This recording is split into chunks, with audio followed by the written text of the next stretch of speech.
మన ప్రభువును రక్షకుడు అయిన యేసుక్రీస్తు వారి అతిశ్రేష్టమైన దివ్యనామమున మీ అందరికీ ఉదయకాలము సర్వశుభములు సర్వదీవెనలు దేవదేవుడు అనుగ్రహించునుగాక. ఆమేన్. దేవుని బిల్లారా, ఈరోజు 27వ తారీఖు మే నెల 2025 సంవత్సరము. ఈరోజు దేవుని వాగ్దానము యెషయా గ్రంథము 48వ అధ్యాయము 10వ వచనము. యెహోవా కార్యములను అశ్రద్ధగా చేయువాడు శాపగ్రస్తుడగునుగాక. దేవుడు తన పరిశుద్ధ లేఖన భాగము మీ వినికిడిలో మీ జీవితంలో దేవుడు ఈ వాగ్దానమును ఫలింపచేయునుగాక. ప్రియ దేవుని బిడ్డలారా, దేవుని వాక్యం తెలియజేస్తుంది, నీకు శాపం ఎలా వస్తుంది, నువ్వెలా శాప భరితమైనటువంటి వ్యక్తిగా నీవు మిగులుతావు అని పరిశీలించి చూస్తే దేవుడు తెలియచేస్తున్నటువంటి మాట, దేవుని పనిని అశ్రద్ధ చేయువాడు, దేవుని కార్యములను అశ్రద్ధ చేయువాడు, దేవుని పనిని నిర్లక్ష్యముగా వ్యవహరించువాడు, దేవుని పని పట్ల భారము లేనటువంటి వ్యక్తి శాపానికి గురవుతాడని దేవుని వాక్యం తెలియజేస్తుంది. ప్రియ దేవుని పిల్లారా, మనం మొదటి సమూయేలు గ్రంథం పరిశీలించగలిగినట్లయితే సౌలు అనే వ్యక్తికి దేవుడు అతనిని ఎన్నుకొని రాజుగా నియమిస్తాడు. గాడిదలు వెనుకుటకు వెళ్ళినటువంటి వ్యక్తిని దేవుడు ఎన్నుకొని ప్రేమించి రాజుగా నియమించి ప్రవక్త అయినటువంటి సమూయేలు గారి ద్వారా ఆయన్ని రాజుగా ప్రతిష్ఠించి అభిషేకించి రాజుగా నియమించి తరువాత దేవుడు అంటాడు సమూయేలు గారితో సెలవిచ్చి, నీ వెళ్ళి రాజు అయినటువంటి సౌలుతో తెలియచేయము, అమాలేకీలందరినీ పూర్తిగా హతము చేయవలనని తెలియజేసినప్పుడు, అయితే ఈ మాట వెళ్ళి సౌలుకు తెలియచేసినప్పుడు సౌలు అమాలేకీల్లో అందరినీ హతము చేయక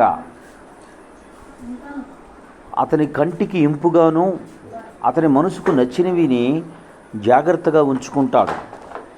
ప్రియ దేవుని పిల్లలారా, దాని యొక్క పర్యవసానం ఏమైందనగా స్థిరముగా రాజ్యము తరతరములు ఉండవలసినటువంటి రాజ్యము తన యొద్ద నుండి దూరమైపోతుంది. ప్రియ సహోదరులారా, నా జీవితంలో మనందరము కూడా మన దీనస్థితిలో దేవునికి మొరపెట్టినప్పుడు దేవుడు మనల్ని ఉన్నతమైన స్థితిలో నిలబెట్టినటువంటి పరిస్థితులు మనం చూస్తూ ఉంటాం.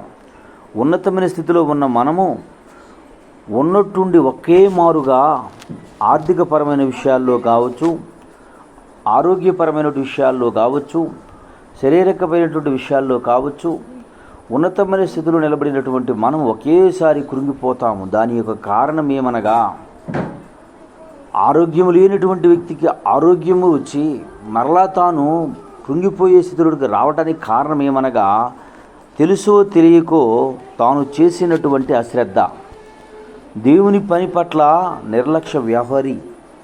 దాని యొక్క పర్యవసానమే ప్రియ దేవుని పిల్లలారా, దేవుని వాక్యము తెలియజేస్తున్నట్లు శాపగ్రస్తునిగా మారుస్తుంది. దేవుని కార్యం అశ్రద్ధ చేయువాడు, దేవుని పనిని నిర్లక్ష్యముగా చేయువాడు శాపగ్రస్తుడని దేవుని వాక్యం తెలియజేస్తుంది. ప్రియ దేవుని పిల్లలారా, అంత మాత్రమే కాదు, మనము దైవ గ్రంథాన్ని మనం పరిశీలించి చూసిన యెడల మన జీవితంలో మన బ్రతుకుల్లో ఏమి జరుగుతున్నావో, దేని వలన మనం ఈ పరిస్థితులు ఎదుర్కొంటున్నామో దేవుడు పూర్తిగా మనకు తెలియపరుస్తాడు. మనము అట్టి ధ్యానపరులమైన యెడల నిశ్చయముగా ప్రతి క్షణము ప్రతిరోజు మనకెదురయ్యే ప్రతి పరిస్థితిని వాక్యమును చూసి సరిచేసుకొని ఆయనలో సంతోషిస్తూ ఆయన యెడల మనల్ని దిద్దుకోవలసి దిద్దుకుంటూ ఆయనకు ఇష్టలుగా బ్రతికే వ్యక్తులుగా బ్రతుకుతాము గనుక ఆయనకు లోబడి ఆయన చిత్తానుసారంగా నడుచు కృప దేవుడు మీకు అనుగ్రహించునుగాక. ఆమె తండ్రి వందనములు. నేటి ఉదయకాలం మందు ప్రభా, నీ బిడలైన వారి అందరి బిడలు ఈ మాటలు వినుచున్నారు.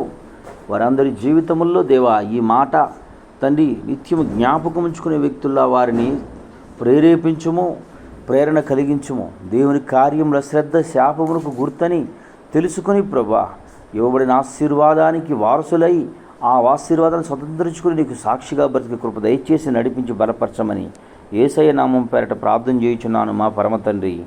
ఆమేన్. తండ్రి అయిన దేవుని ప్రేమయు కుమారుడైన యేసుక్రీస్తు వారి కృపయు పరిశుద్ధాత్మని అన్యోన్య సావాసం ఇప్పుడు ఎల్ల